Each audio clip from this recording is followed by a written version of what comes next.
Hey everyone, it's Nemesis, and welcome to a Comic Crusader Creator Special. We are here today. I am joined by Sam Johnson, who is the creator of Geek Girl. How you doing, Sam? I'm all right, thank you. How are you? Oh, I'm doing very good. And I'm also joined by my fellow Crusader, the legend, the infamous Johnny Machine Hughes. How you doing, Johnny? Hi, I'm great to be here, Sam. Always a pleasure to speak to a fan of the Crusaders. We've loved your book for quite some time now, so you know. Yes. It's David is the third person I've worked my way through in the review and interview process at Comic. I'm trying to get them all to read it. You know. Keep going that way. Sounds good. I have to say, this is one of the perks of being with Comic Crusaders is that, you know, it's nice to be able to read the big two and then to read stuff like Valiant and everything. But the real joy I get is being able to read independent creators, independent comic books, and find new things. And I have to say, Geek Girl, you know, right before we get started, Geek Girl is one of those books. It's one of those things where I didn't know what to expect. Johnny and Sam had turned me on to it. I read it. I've done a couple reviews of books, and I enjoyed it very much. So thank you. Thank you. All right. So I know we're going to talk a little bit about you've got a project coming up, but let's get a little bit into Geek Girl first. And I guess the first question I have to ask, when I first read Geek Girl and realized it was set in Maine, I figured the person who wrote Geek Girl must be somebody who's from Maine, because, you know, it's like, okay, or somebody who has family in Maine, but and somebody who is an American, because I was like, you know, Maine is it's not, you know, on the radar for most Americans. It's up there. It's a beautiful place. I've been there, but it is not what you immediately think. So I have to ask, knowing that you're from the UK, what brought you to Maine to set Geek Girl there? So from my reaction, you may have gauged that this isn't the first time this has come up. So basically, I was looking for somewhere where to facilitate what happens with Ruby. Basically, like, I didn't want like a Manhattan where there's going to be like superheroes. You know, you can't move without bumping into a superhero, and I didn't want, you know, a little, you know, small villagey type place where it would be implausible for them to be. So I wanted a, you know, a sort of middle area where it's like superheroes exist, but it's a big deal still. So when a new one comes on the scene, that's a big deal. And also because of the there not being a wealth of superheroes in where this is set in Acorn Ridge in Maine, Acorn Ridge being a fictional place within Maine. It's what happens at the beginning of the original Geek Girl mini-series. Well, just to tell people what we're talking about Geek Girl. So Ruby K is Geek Girl. She landed a pair of super tech glasses. Initially not used to the super strength they give her, as well as flight powers. She was super klutzy, trying to demonstrate them, knocking drinks over her cool kid friends and alienating them. But her best friend, her BFF Summer, was into the whole superhero thing, stuck by her, kind of pushed her into it a bit, jokingly gave her the name Geek Girl, following her klutzy actions.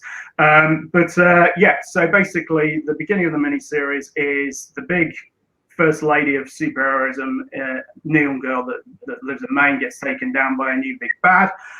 And then Pitbull, who's the big super jock hero of Maine, also gets taken down. So Ruby is basically, she's got these glasses on a drunken whim, duping the inventor who initially intended them for himself, to lose them to her in a game of drunken strip poker. Something that she's, having now grown a bit, she's not massively proud of.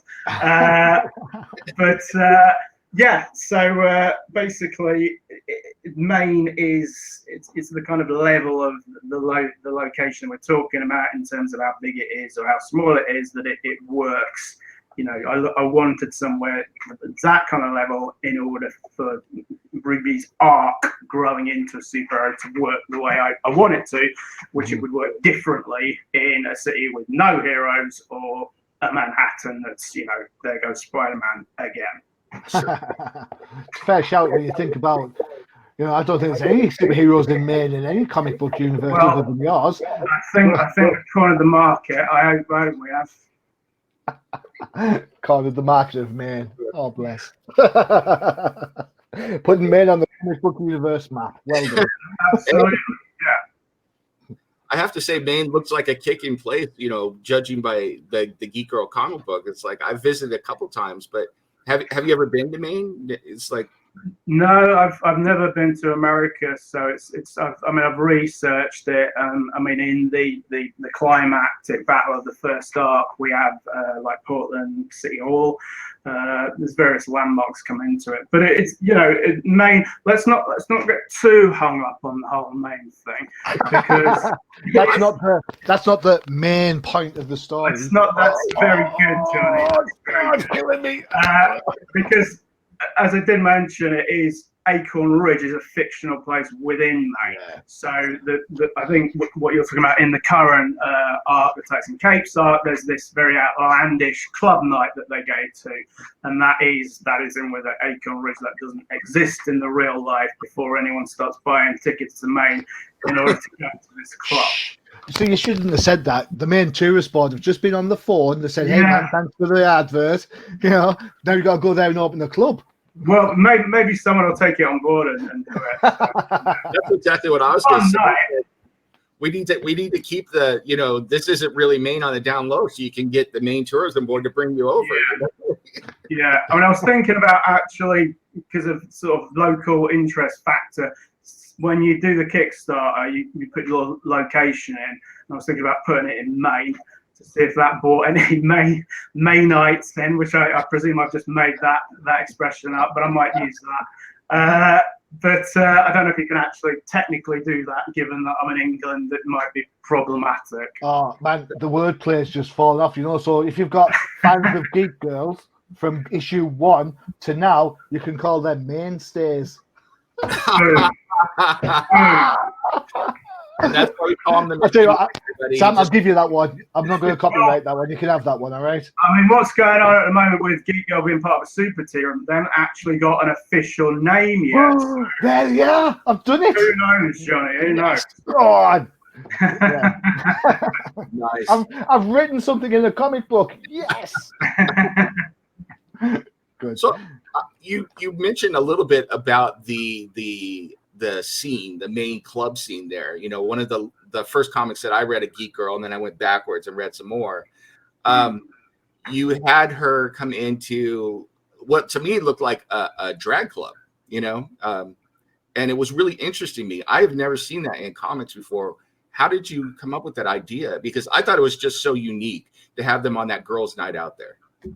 Yeah, I mean, the club we're talking about has appeared before, and they have different nights. So this night is called Freaky Kiki's. So this is an occasional night, which is very outlandish. Everyone goes in fancy dress. The theme of the night on this particular occasion, it's based on Seinfeld's alternative Christmas Festivus. So you've got the feats of strength and the aluminum pole and the airing of grievances, which becomes quite a thing when Ruby and her ex or sometime friends, the Mean Girls, get involved in that. But inspiration, Doom Patrol, Grant Morrison's run's a big inspiration. So I don't know how conscious it was, but there's a Danny the Street influence there in the compare, who's Madam Forsyth, who references Brucey, who Johnny's probably more familiar with. Yeah, Brucey bonus now there. Nice to see you. Nice to see you. I like Alex Zane's piss take mangling at that. Nice to see you. Yes, it is. Well, to see you nice is the correct one, David. So yeah, she references all Brucey catchphrases and does his pose, and that's fun. Yeah. yeah, there's a Down in the Street is a camp. She's a camp host. There's a Down in the Street influence there. There's as I said, Doom Patrol, Grant Morrison's run, a lot of which came out in the TV series that has been great. It's always an influence, and not like that is. Obviously, it's not like she's not a street, so it's not a direct thing. But it's like I've found once this became a thing with me, the Doom Patrol influence, I've found I can sort of think in weird mode, and I came up with who also comes into this art, Carbuccini Voodoo Junkie Hit Woman, and the scene in it's issue 7 where she comes into it, where she's in a supermarket smoking a cigarette, abusing the staff, basically chewing the scenery. That was written basically, I was just like thinking in sort of weird mode, coming up with this character, and just wrote that scene pretty much stream of consciousness, and then it's been sort of crafted into the scene we have now. So there's always that, but one of the things that I like about Geek Girl and that applies to Doom Patrol is I think it works because it's not all weird. Like there is a grounding thing at the heart of Doom Patrol. You've got Ruby and Summer's friendship at the heart of Geek Girl, rather. Sorry, and at Doom Patrol, though Cliff Steele is, you know, in this robot body, he's well, as Brendan Fraser has now made fuck his basically reaction to pretty much everything. It's kind of grounded within the weirdness, and I think you need that. I think it's all weird, and I think the less great issues of Doom Patrol have been when it is, you know, just weird. I love the weird, but I think it's the combination of that with the characters that you know that ground it, that make it work. I think it's go ahead. I was gonna say I think it's say that. Oops, not me. I'm echoing or something, but there you go. You better. I think it's interesting you say that because then I can see how you can kind of play off the weird versus the very normal of Maine, you know, and how that works. That's really kind of cool writing, I gotta say, and I very much appreciate it because I read this and it reminds me of the clubs out here in California. You know, so sometimes when Mrs. Nemesis and I get some time off, we go and take in a show at a club in Hollywood or in Ontario or something. And so it definitely had that vibe, you know, that fun, crazy feel to it. But then, you know, and everything else. So that was really cool. It was fun. It's interesting how you bring Grant Morrison into the conversation, because I think Grant's one of those guys who is super, super talented, massively so, but sometimes can take a flight of fancy too far. For some fans, you know, so you kind of, you know, it's interesting how you kind of bring up that contrast and that level of control in trying to keep the characters grounded and not just kind of go off on a trip, like a psychedelic trip, in order to like maintain that storytelling. Because I think, if anything, that's the thing that probably turns a lot of fans. Well, I'm sure there's loads of people that love the trippiness of Grant Morrison's work, but there's also a lot of fans who kind of think, I'd just stick to the straightforward superheroes. I mean, I really enjoyed his run on X-Men. I thought that was really good, and that's hardly trippy at all. You know, but then you read something like Doom Patrol, it's completely different. So, you know. Yeah.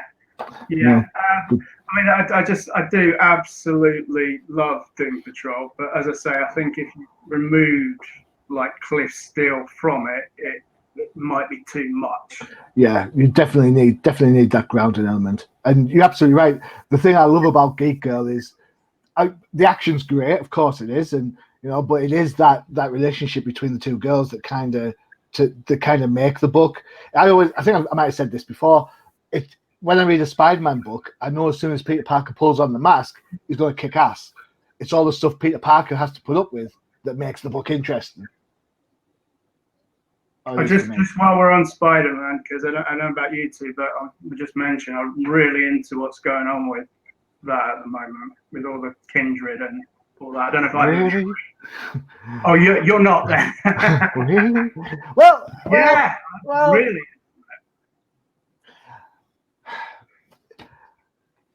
Yeah, I'm open-minded. I'm keeping an open mind. Do you know what? I think I expected, because it's Nick Spencer on Spider-Man and what he did with Captain America in the Hail Hydra line, I think I expected more than and I think for me, the Peter Parker and Mary Jane relationship, whilst they've been together in the new run, it hasn't felt genuine somewhere along the line. And I think that kind of coloured my perception a little bit. So when that relationship gets back on track, that's probably where my interest in Spider-Man will come back. But I think it may be deliberate that it hadn't felt genuine, because I mean, you know, he's pulling the one more day thread, and which is what the arc is really about. Seemingly, this is going to undo it one way or another, which I'm really, and I'm well into it. Well, the thing I liked, we'll talk about one more day. I know we digress a little bit, but I really liked who I'm liking at the moment, who writes Black Cat. I think he writes Spider-Man particularly well. Okay, I haven't read it. So if you read Black Cat, there's really some good bits. And there's a bit, I'm just checking my Twitter feed because I've forgotten his name. It's Jed. It's Jed someone. Jed. He's going to kill me for getting this wrong. But there's a bit where it's Jed McKay. There you go. There's a bit where Black Cat's annoyed that she doesn't know who Spider-Man is anymore. And Peter Parker trusts her and takes the mask off. That's good Spider-Man writing. Right, okay. But, you know, that's for me. But no, hey, the Spider-Man book is definitely one of Marvel's better books at the minute. It's going on. I'm not a big fan of, you know, the 0.1s and 0.2s that come in the issues. I think just make it full issues, please. But you know, yeah, I mean, Marvel publishing. Because I am really into the story, I am getting those, but I don't think so far they've been pretty flimsy. You could almost have had a compressed version as a backup in the main story. Agreed. I totally agree with that. Yeah. Cool. See, we agree on that one then, John. Yeah, we agree. We agree on that one. Cool. Have you not read any of this, David? Oh, I've been devoting most of my Marvel reading right now to the Alex Ross Marvels stuff, and then the X books. You know, so I'm really I'm into the X books at the moment as well. But let's not get into a whole tangent on them as well. The only thing I throw in on Spider-Man, I've read a lot of Spider-Man in the past. I haven't read a lot of the more recent stuff, but I'm one of those oddities that still miss Gwen Stacy, so I'll just throw that out there. You know, you can all judge me for that. So, well, if it helps, in the latest issues, the villain Kindred has dug up her corpse and stuck her at a dinner table for Peter to meet. So, you know, there's that. Oh, wow. Okay. You and 13, Nem, you and 13 need to get together. You need to form a support group. Oh, yeah. We miss Gwen Stacy Club, or hashtag we hate the George Washington Bridge. We devoted an entire hour-long podcast once talking about Mexican Spider-Man and their love for Gwen Stacy. So, you know, that's a whole other thing. But real quick before, because I do want to get to talking about the new project, what Geek Girl has going forward.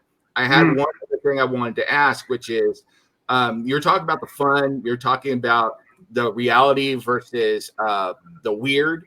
And one of the things that I wanted to ask you about, the last thing that I really wanted to cover before we get to where Geek Girl is going, is some of your villains have definitely got that weird going on, and it's fun. And to me, they look so much like Dick Tracy villains. And I think I put this in my review, and I was like, was that intentional? How did you come up with those concepts? Did you work with your artist on that?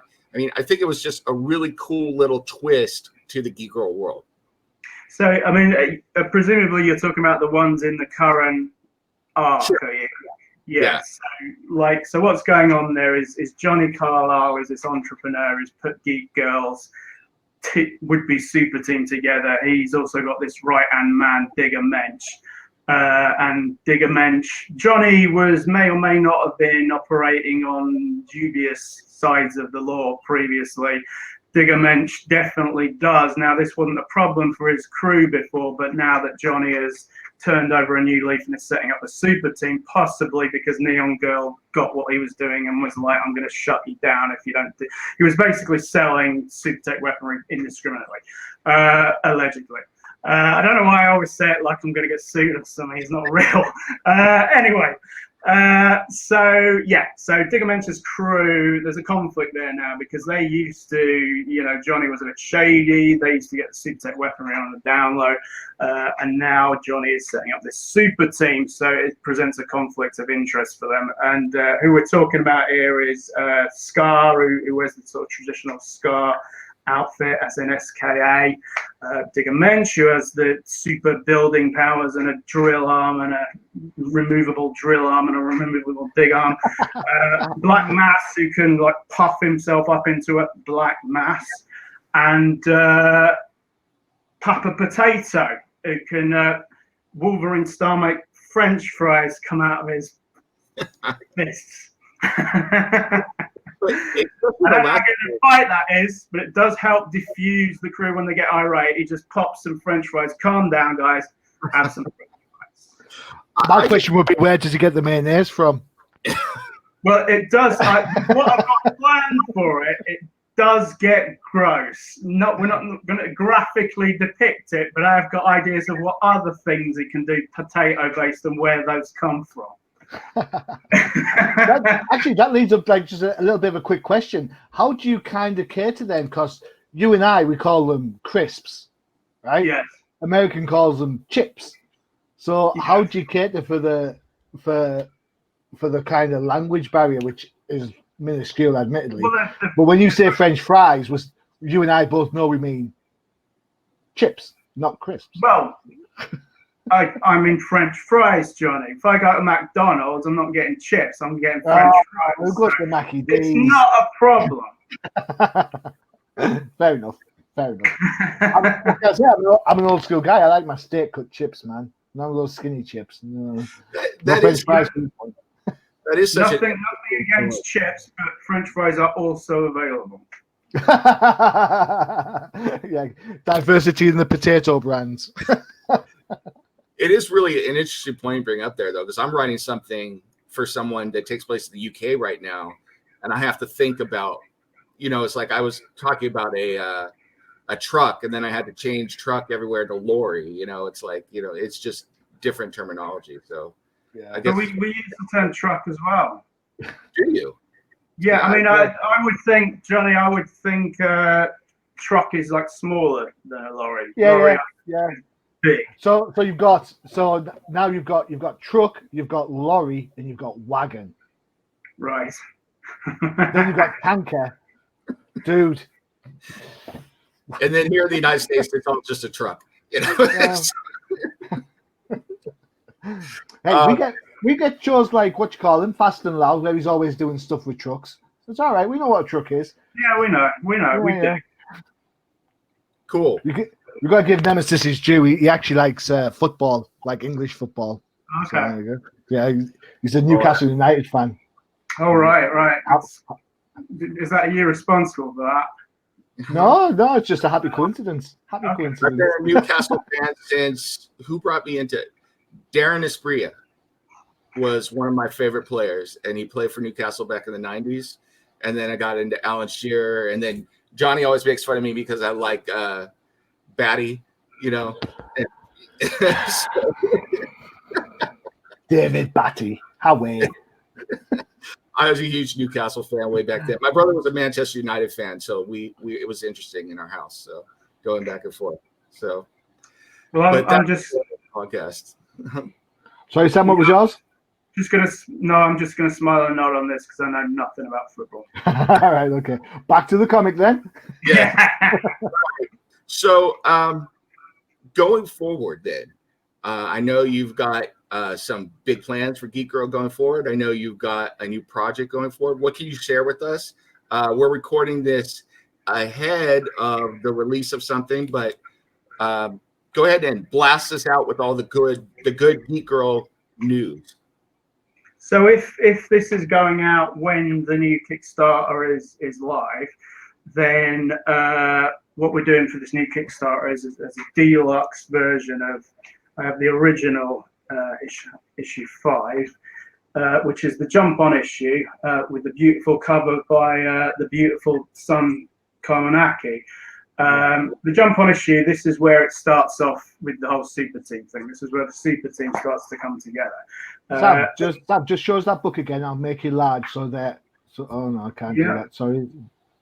Hold on, we'll get there. There you go. Just can't do it. No, there you go. Excellent. Okay, that's good. Excellent. Good shout. Well done. Thank you. Cool. And so there's a lot going on with this. I don't know how well this will come across on the camera, but it's been like remastered. So the picture quality, the print quality, I say it may not translate particularly well here, but that's great. What's on?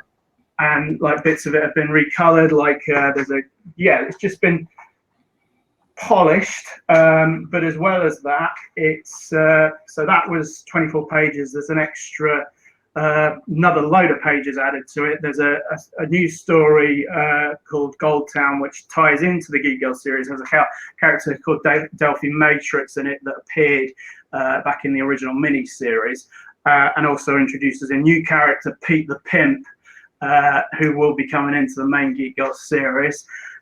We've also got previews of forthcoming Geek Girl issues in it, and we've also got a preview of Guano Guy's next issue. Guano Guy is is a guest star in the issue 5. He's a character created by Mark Darden, who I got involved with through the last Kickstarter, and he's a would-be member of the Geek Girl super team, but that doesn't really pan out. But there's a preview of his next book coming as well, and also there's going to be a limited print of Team Geek Girl, and this, as I say, they're coming together in this issue. This will be the first appearance of them as a team, and Robert Nix, the artist, is great.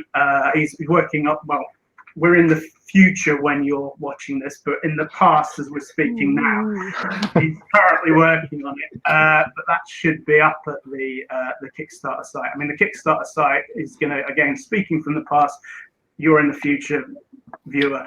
GeekGirlComics.com in the future, as in now in the present when you're watching it, will link directly to the Kickstarter, so you don't need to search for it. All you need is GeekGirlComics.com.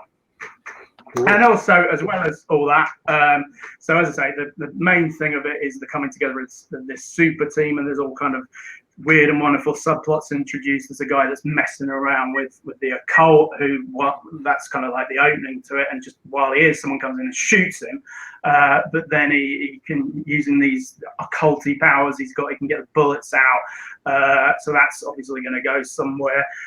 There's this thing where the plane gets attacked, which again we've kind of remastered the coloring on, so actually that's not in this version I'm looking at, so we'll save that for the Kickstarter. But the original thing was the plane gets attacked when it's flying some of these superheroes to their HQ, and the character that's doing the attacking is also going to be playing a significant role, and both of the characters I've just referred to, we haven't named them yet, we don't know quite what's going on with them. Can you show us the picture again? I got you. Yeah. So there's plenty going on, and there's this fun stuff with Guano Guy and his pal, Mr. Marvelous Man, who's also created by Mark Darden. So yeah, that's this painting, and this is how it actually came about. With Mark, is in the previous Kickstarter, you could be drawn into this plane scene where it all kicked off. You and your partner, and Mark chose to have two of his characters come in, and I sort of got into that and made them part of the story and one of them potential member of the team. But as I said, Guano Guy is not the most giving of people, and for a superhero is not very keen on fighting, which is a bit of a problem. So it's possibly not the gig for him. But yeah, so there's limited print as well of the actual first appearance of Team Geek Girl, as they're known, or possibly the mainstays when they get their official name, as Johnny may have coined, possibly some sort of pun on Maine, if not the mainstays. But we'll see on that one. But they're referred to as Team Geek Girl at the moment. And this print, you know, in the past now, I haven't seen it yet, but Rob Nix's art is great, and I think he's well, look at it. You look at it now on geekgirlcomics.com. Look at that. It's amazing, isn't it? Definitely, yeah. I told you. Definitely, yeah. I have to ask, can you give us a name of Peter? Because, and what he looks like, because I hear that, and I hear like super Kramer from Seinfeld or something. You know, he's got like the amazing Technicolor green coat on and taking off or something. That's not a million miles off. But your sound went a little bit though. Was it Pete the Pimp you were talking about? Yeah. Yeah. So he's like if you imagine the sort of old school like Huggy Bear, you know, blinged up, big hat, that kind of thing. But he's a ginger white man. So quite a comedic character. I haven't got anything to hand because that's actually, yeah, that's getting coloured at the moment. But yeah, it's going to be coming. Basically, there's a thing that's going to be developing with Summer because Summer has filled in as Geek Girl, but she hasn't got the propensity for it that Ruby has. She filled in when Ruby ended up in hospital after being taking down Lightning Storm in the initial miniseries.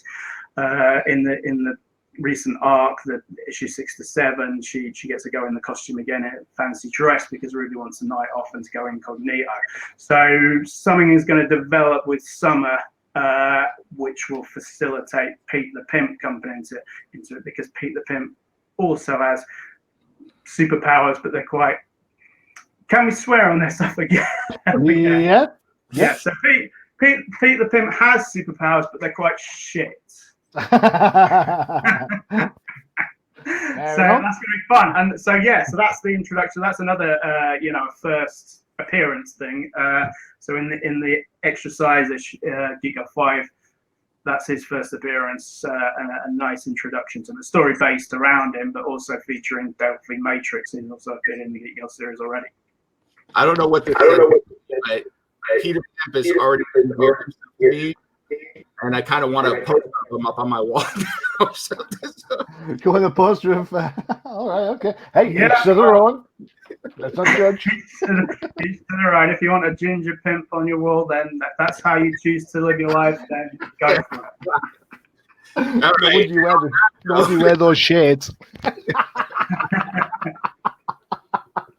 Me and Peter Pimp are going to be walking down the street and hanging out. Yeah. Literally, by the sounds of it.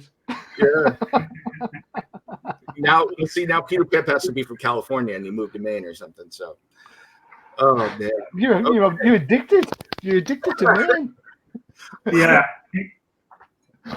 So Pete is not Maine based. Yeah. Okay.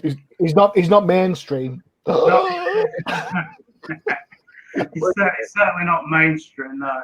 I'm going to stop with these now because they're killing me. You have anything else you'd like to ask, Johnny? I'm just amazed in a good way because when I first saw Geek Girl, it's quite. I'm not going to say it's simplistic, but it's quite an easy story to get into. Yeah, there's no massive complications. It is what it is. And it's done very, very well. You have not rested on your laurels at all on this, Sam. You have absolutely kind of taken the time to build up that relationship between the two girls. You haven't thrown a load of characters in straight away. You've taken your time building them in, and the Johnny Carlisle character has been in for quite some time now. He's kind of like a bit of a Max Lord, if you want to use any sort of kind of comic book comparison. And I like the fact that you're world building, but it's done in a good way. Too many times I think comic books can go either they take too long to get to where they're going to go, or they get there too soon and you're left with like dead pages. You've got your pacing, you've got your introduction of new characters, you've got it bang on, and it's stuff like the last issue, like issue 7, where they're just having a fun night out that makes the book readable. It's not always about superheroes fighting supervillains. I mean, they're in there, but you know, I just like it for being the slice of life that it tries to be. There you go. There's a tagline for it. So I you know what, I tip my hat, and I will say you are probably the biggest proponent of Twitter and online PR, considering it's you. You know, you've absolutely cornered how to promote a book on Twitter. You know, so you've done a fantastic job with this. I'm glad she's still going. I think, you know, it's amazing in a good way. You know, it's reading it is a breath of fresh air every time. So there you go. I have to echo that as well, because, you know, like I jumped in on issue 6, and I jumped right in and enjoyed it right from the get-go. And then issue 7, like I said, was just a ton of fun. And it's fun. It was great for me to read a book where I could just get into it. I could go back and get more information if I needed, but I could just have fun reading something, you know. And there are some titles out there that if you don't know everything of what's going on, it could be a chore to get through the book, you know. Yeah, well, you know, with the new jump on the deluxe version, that is like the best entry point there is. But everything else, the previous issues, previous trades are on the Kickstarter as well. So if you want to go back, then that's all good. But I'm really pleased with what we've got here in this new deluxe version. I think it's a nice package with the Team Geek Girl print as well. Absolutely, you know, and it's just, I just want to reiterate, I just think it's a fun book, you know. So for all you out there, if you're looking for something that's superhero fare, but it's just plain fun, you know, I don't know how else to say it. I think this is something you should definitely pick up and check out.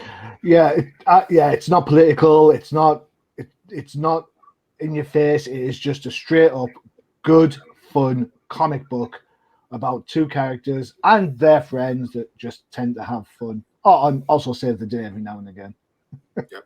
Well, yeah, I mean, one of the things with the super team beginning in this arc book 5 starts the ball rolling on is, though these team are being brought together because of Johnny Carlisle's wife giving birth a bit early and her getting paranoid about him, he's got to put it on ice for the moment and spend time with her. So Geek Girl's reaction to this is great. Like we've got this, we're in this deluxe HQ now, we're getting a massive paycheck and we don't even have to fight any crime yet. So let's get drunk, which is pretty much Ruby's answer to a lot of things. Isn't that the last episode of Geordie Shore? I wouldn't know about that sort of thing. So. Yeah, whatever. Everybody loves Geordie Shore. Really, no, I do know. I know more than I need to know. Fair point. Well, I want to thank you very much for being here and talking Geek Girl with us today, Sam. Thank you. Thank you for having me. And thank you, Johnny, for joining me on the interview. As always, you are a wealth of knowledge. Well, I wouldn't go that far. Maybe a pittance of knowledge, you know. So. And I want to say, wealth of Maine puns. Yes, that's it. Yeah. I want to say to everybody out there, when this comes out, the Kickstarter will go live. Go check it out. Go check out geekgirl.com, correct? geekgirlcomics.com. Yep. And down below, I know I am also subscribed on Facebook to Geek Girl, so check that out as well. And pick up your copy of Geek Girl. You will not be disappointed. All right. We're out of here, everybody. Adios.